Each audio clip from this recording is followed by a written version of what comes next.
you know, I'm fucked up, I'm a villain, I'm a piece of shit, I'm this grimy ass motherfucker who... Did y'all see that new EDP documentary? Now, that is probably the most disgusting thing I've watched in recent memory, so viewer discretion is advised. But I'm bringing it up for one specific reason, because he said his favorite wrestler was Triple H. And I kid you not, they do one of those face transitions from EDP to Triple... Oh my God, this is all-time slander. And after that main event, I'm not gonna lie, he might be... Hi, this is Eli with a clear mind. I almost said something crazy, so let's not make that comparison, because that was kind of crazy. That's on me, my fault.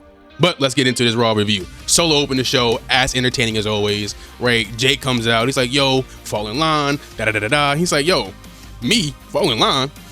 Look what you doing. Did you fall in line? I think you fell off. You know what I mean? So they're going back and forth. The show warning shot. Bah! And he started ducking and weaving. And I'm not going to lie, that Jey Uso warning shot bow thing, I'm not going to hold you. It's kind of grown on me. I'm not going to lie. If anybody other than Jey Uso did it, it had it over. But because Jey Uso doing it, it's kind of lowering it. But for what it is, it's kind of tough. It's kind of tough. But he ducked. That was very entertaining. He's like, yo, main event, me, you. If I win, you fall in line with the bloodline. If you win, you scot-free. So main event comes and Jay wins. So Solo is now a part of the bloodline. Right. I'm not sure how I feel about that. It is going to be very interesting to see not only how he interacts with the rest of the bloodline, but like how this bloodline story in general plays out. So very clearly, Roman Reigns is on the Survivor Series poster. So I'm going to assume War Games is going to be bloodline related. And I'm going to assume it's going to be like bloodline versus WWE. Like probably like Cody, LA Knight, and Seth, and whoever else versus the bloodline, most likely is the direction they're going down. Because I don't understand how you can... well, how? Because now you got Jacob falling in line, and now Solo as well. So it's like, yeah, you got 5. That's the squad. Barring any injuries, that's the 5. So very intrigued to see how that goes. But I don't know if I agree with that decision. I'm letting him cook, but I'm not sure if I agree with that. I'm not sure. But one thing I did agree with, Penta moving on. We're getting Penta versus Roman Reigns, and obviously Penta is not winning. Right? Obviously he's not even in the finals yet, but let's be real. Let's be real. All right, Penta's winning the whole tournament. Okay, he's winning it. Let's be real. It's not going to be a Rey Fenix. He's probably in the finals though. Penta versus Rey Fenix in the finals. Banger alert. But regardless, either way, Roman's going to retain anyway. Probably fighting LA Knight on Money in the Bank, and they're going from there. But regardless, shout out Penta. Shout out Laredo Kid. That was a great match. That was a great match. Another great match on the show was that tag match, Sol Ruca and Io Sky versus the Judgment Day. That was a great match too. I'm not gonna lie, that was a phenomenal match. It looks like Sol Ruca is getting a title match or title rematch sooner rather than later, because backstage Lyra is still a backstage merchant, which is crazy. And Lyra's like, yo, why are you getting a title match before me? And Sol is like, yo, I'm not jumping in front of anybody. I do what I gotta do, so you should probably do the same. And I'm not gonna do triple threat. Give it to Lyra. Don't care how you do it. Just find a way.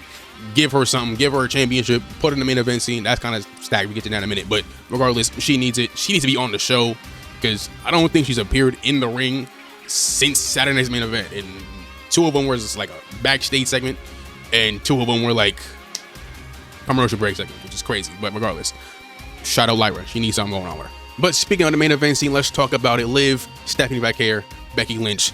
Pretty entertaining. I didn't really like the Becky part. She just came out glazing. It's like, yo, that title doesn't need bad luck, and I'm good, and you not. It's like, that's all right. That's all right. But I think the story they're going to go with is Becky and Stephanie are going to keep arguing about who's fighting Liv, and it's going to end up being a triple threat, and that's going to somehow end up with Liv retaining because they're so obsessed with each other. I hope it doesn't go down that path, because I'm not sure if I really agree with that. But regardless, I'm entertained. I am excited to see what could happen with this feud, because, you know, at least they're defending the title, or implying she's going to defend the title at all, which is a massive step up. But speaking of something that is massive, Braun versus Oba. This man, Braun, is looking like Nikki from the session. This man is obsessed with Oba.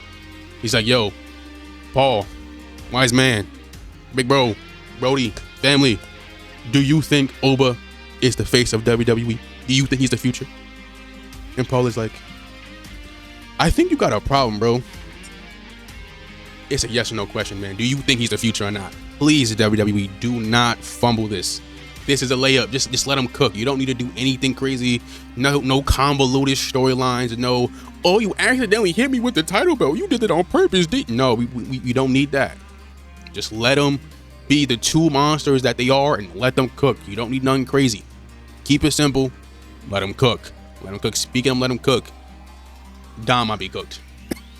Whatever potential main event or future world champion aspirations Dom had, that might be cooked. I'm not gonna hold you. This man is falling lower and lower. I ain't saying it's over for him, but my God, it ain't looking good. It is not looking good at all for bro. He lost at Dragon Lee. Hey, bro.